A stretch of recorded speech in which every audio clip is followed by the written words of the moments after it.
Creative Cappuccino Podcast ကနေပြန်လည်ကြိုဆိုလိုက်ပါတယ်။ဒီဘက်မှာပြောသွားမယ့်အကြောင်းအရာကတော့ Creative နယ်ပယ်မှာလုပ်နေတဲ့လူတွေတော်များများကြောက်ကြတဲ့စကားလုံးပေါ့နော်။ deadline ဆိုတဲ့စကားလုံး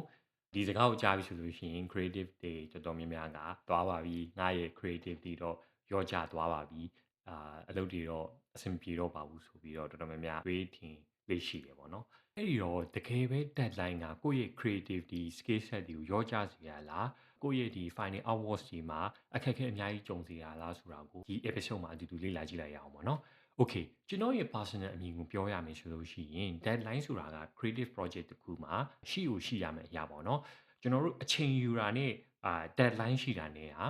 ကွဲကွဲပြားပြားသိဖို့လိုတယ်။ဘာဖြစ်လို့လဲဆိုတော့ကျွန်တော်တို့ဒီအချိန် project တစ်ခုမှာအချိန်ဘယ်လောက်ပဲယူကျွန်တော်တို့ deadline မရှိဘူးဆိုလို့ရှိရင်အဲ့ project ကဝေလီလီဖြစ်ပြီးတော့အရင်ပြီးတော့ result တစ်ခုကိုမရောက်နိုင်တော့ဘူးပေါ့နော်။ဒါပေမဲ့ကျွန်တော်တို့ကဒီအရင် tight ဖြစ်တဲ့ deadline မျိုးမှာဆိုလို့ရှိရင်လည်းကိုယ့်ရဲ့ creative skill ကရောကြနိုင်တယ်။အဲ့တော့ proper deadline တစ်ခုကိုအမြဲ set လုပ်ထားတာအကောင်းဆုံးပဲပေါ့နော်။အဲ့တော့ကျွန်တော်မြင်ပြောရမယ်ဆိုလို့ရှိရင်เนาะ deadline ကproject တိုင်းမှာရှိဖို့လိုတယ်။ဘာဖြစ်လို့ကျွန်တော်ဒီစကားပြောရမယ်ဆိုလို့ရှိရင် creative နယ်ပယ်မှာမဟုတ်ဘူးဘယ်နယ်ပယ်မှာဆို deadline ကရှိရပေါ့နော်ဒါပေမဲ့ပို့ပြီးတော့ creative နယ်ပယ်မှာပို့ပြီးတော့ပြောစရာစကားဖြစ်သွားတဲ့အကြောင်းရင်းက creative နဲ့သက်ဆိုင်တဲ့လူတွေတော်တော်များများကဒီ emotional base ဖြစ်တယ်ပေါ့နော်ကိုစိတ်ကိုခံစားချက်ကောင်းမှ creative output တွေထွက်တယ်ဆိုပြီးတော့တော်တော်များများယူဆလေးရှိတယ်ကျန်တဲ့နယ်ပယ်မှာတော့သူက more of like rational ပိုဖြစ်တယ်ပေါ့နော် rational ပိုဖြစ်တော့ deadline ကိုမှီအောင်လုပ်တဲ့ရာခိုင်နှုန်းပိုများတယ်လို့ယူဆကြတယ်ပေါ့နော်တကယ်တော့အတူတူပါပဲကျွန်တော်တို့ဒီဘယ် project မှာဘယ်နယ်ပယ်မှာဆိုဘယ် project မှာမဆို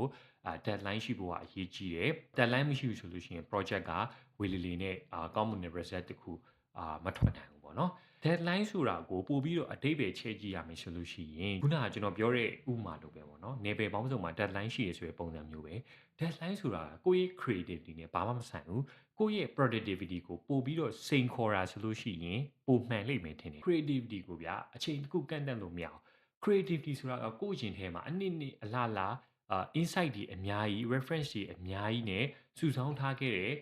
skill set တစ်ခုပေါ့နော်အဲ့တော့အချိန်တစ်ခုမှာတွားပြီးတော့ဒီဟာကြီးကိုတွားပြီးတော့ကန့်တတ်လို့မရဘူးအဲ့တော့ creativity ဆိုတာကအချိန်မရွေးပေါ်လာနိုင်တယ်ပေါ့နော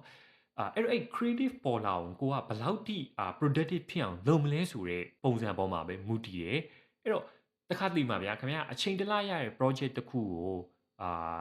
ကောင်းကောင်းမွန်မလုပ်နိုင်လို့အဲ့ project ကိုတစ်ပတ်နဲ့လုပ်ရင်လည်းပိုကောင်းလာတာမျိုးတွေကြုံရနိုင်တယ်ပေါ့နော်။ဘာလို့လဲဆိုတော့ဒါကျွန်တော်အတွေ့အကြုံတွေမှာလည်းအများကြီးရှိတယ်။ဘာဖြစ်လို့လဲဆိုတော့အဲ့အချိန်တစ်လရတဲ့ timeline အတွင်းမှာဗျာ။ခင်ဗျားကနေပြီးတော့ဒီ creative ကိုကောင်းကောင်းရှိပေမဲ့လည်း productivity ကိုကောင်းကောင်းမလုပ်နိုင်ဘူးပေါ့နော်။တစ်လရတယ်ဆိုပြီးတော့ e-list ဆွဲနေတယ်။ကိုက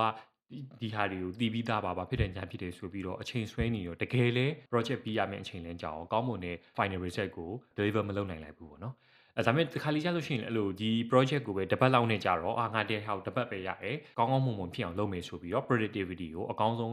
drive လုပ်သွားတဲ့အခါမျိုးမှာကြာလို့ရှိရင်ကျွန်တော်တို့အနေနဲ့အကောင်းမှုဆုံး result တစ်ခုထွက်လာနိုင်တာမျိုးတွေရှိတယ်ပေါ့နော် recap အနေနဲ့ပြန်ပြောရမယ်ဆိုလို့ရှိရင် deadline ဆိုတာကကိုယ့်ရဲ့ creative နဲ့ပေါင်းမဆိုင်ဘူးကိုယ့်ရဲ့ productivity ကိုပို့ပြီးတော့ challenge လုပ်တဲ့သဘောတရားတစ်ခုသာဖြစ်တယ်အဲ့လိုမျိုးသာတွေးထားလိုက်ပေါ့နော်အဲ့ဆိုလို့ရှိရင်ကိုကဒီ proper deadline အတွင်းမှာကောင်းမွန်တဲ့ result တွေကိုအများကြီး deliver လုပ်နိုင်မယ်လို့ကျွန်တော်ယူဆနိုင်တယ်ပေါ့နော်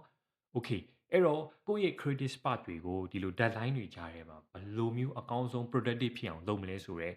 facts တချို့ကိုကျွန်တော်မျှဝေပေးသွားမယ်ပထမဆုံးတစ်ချက်ကတော့ main deadline ကြီးမလာခင်မှာကျွန်တော်တို့ mini deadline လေးတွေသတ်မှတ်ထားမယ်ပေါ့နော်ဥပမာကျွန်တော်တို့ကဒီ project ကိုအချိန်10ရက်ရတယ် Okay ဟုတ်ပြီ3ရက်မှာ insight တွေ reference တွေကိုအပြီးရှာထားမယ်နောက်ထပ်3ရက်မှာ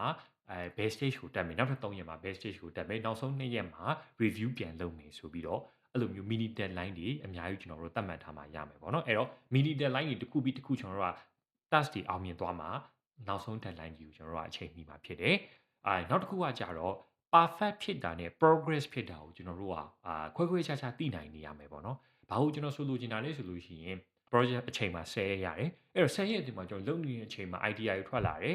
ဒါပေမဲ့အဲ့ idea ထွက်လာတဲ့ခါကျလို့ရှိရင်perfect မဖြစ်ဘူးဒီဟာတိတ်မကောင်းဘူးဆိုပြီးတော့ကျွန်တော်တစ်ခါလေမှာထင်ထားတာမျိုးရှိတယ်ဒါတကယ်လေးကြုံရနိုင်တယ်ပေါ့နော်တကယ်လေး perfect မဖြစ်တာဖြစ်နိုင်တယ်ဒါပေမဲ့အဲ့အချိန်မှာကျွန်တော်ဘာကိုသိရမှာလဲဆိုတော့ဒီဟာကို perfect ဖြစ်တယ်ကောင်းတယ်မကောင်းဘူးဆိုတာ progress ဖြစ်နေတာလေကိုယ့်စိတ်ထဲမှာကိုသိထားမယ်ပေါ့နော်အဲ့တော့3ရက်အတွင်းမှာခုနကကျွန်တော်ပြောလို့ research နဲ့ insight တွေကိုငါရှာနိုင်သွားပြီနောက်ထပ်3ရက်မှာငါဒီဘယ်ဟာတစ်ခုကိုဖန်တီးနိုင်သွားပြီနောက်ထပ်3ရက်မှာငါဒီ ဘယ်အကြောင်းအရာကိုဖန်တီးသွားနိုင်ပြီဆိုပြီးတော့ကျွန်တော်တို့အနေနဲ့ progress တွေဖြစ်လာတာကိုလေကျွန်တော်တို့အနေနဲ့ appreciate ဖြစ်ကြမယ်အဲ့တော့အဲ့ progress တွေဖြစ်လာတာနဲ့မှကျွန်တော်တို့က perfect ဖြစ်ဖို့အတွက်နီးစပ်လာလိမ့်မယ်ပေါ့နော်အဲ့တော့ progress တွေကြပြောင်းကြပြန်ဖြစ်တာနဲ့ဆိုလို့ရှိရင်တော့ကျွန်တော်တို့အဆင်မပြေဘူးအဲ့ progress တစ်ခုပြီးတစ်ခုဖြစ်လာတာကိုကျွန်တော်တို့အနေနဲ့ appreciate လုပ်မှရမယ်အဲ့တော့ perfect နဲ့ progress ကိုတေချာလေးdifferentiate လုပ်တာပါနောက်ဆုံးတစ်ခုကတော့ deadline တွေကိုတေချာလက်ခံကြိုးဆိုပါဘာဖြစ်လို့လဲဆိုတော့ကျွန်တော်တို့အပေါ်မှာရှင်းပြသွားလို့ပဲ deadline မရှိတဲ့ project တစ်ခုကကိုယ့်အတွက်အကောင်းမှုဆုံး result တစ်ခုကိုdeliver မလုပ်နိုင်ဘူးဘယ်တော့မှဆိုdeadline ရှိမှာပဲ proper deadline ပေါ့နော် proper deadline တစ်ခုရှိမှာပဲကျွန်တော်တို့ကကိုယ့်ရဲ့ creative works တွေကပိုကောင်းလာမှာဖြစ်တယ်နှုတ်မဆိုလို့ရှိရင်တော့ e-learning နဲ့project ကိုအဆုံးသတ်သွားနိုင်တယ်ပေါ့နော်အဲ့လိုမျိုးကြုံရနိုင်တယ် okay ဒီတစ်ပတ်မှာတော့ကျွန်တော်တို့ deadline နဲ့ပတ်သက်ပြီးတော့ပြောခဲ့တယ်ဒီနားထောင်နေတဲ့လူတွေရဲ့opinions တွေကိုလည်း comment box မှာပြန်လည်မျှဝေပေးလို့ရပါတယ်နောက်တစ်ပတ်ဒီမှာလည်းcreativity နဲ့သက်ဆိုင်တဲ့ topic တွေကိုထပ်မံမျှဝေပေးသွားပါဖြစ်လို့ creative cappuccino podcast ကိုစောင့်မျှော်နှားဆင်ပေးပါအောင်เนาะအားလုံးကျေးဇူးတင်ပါတယ်တတာ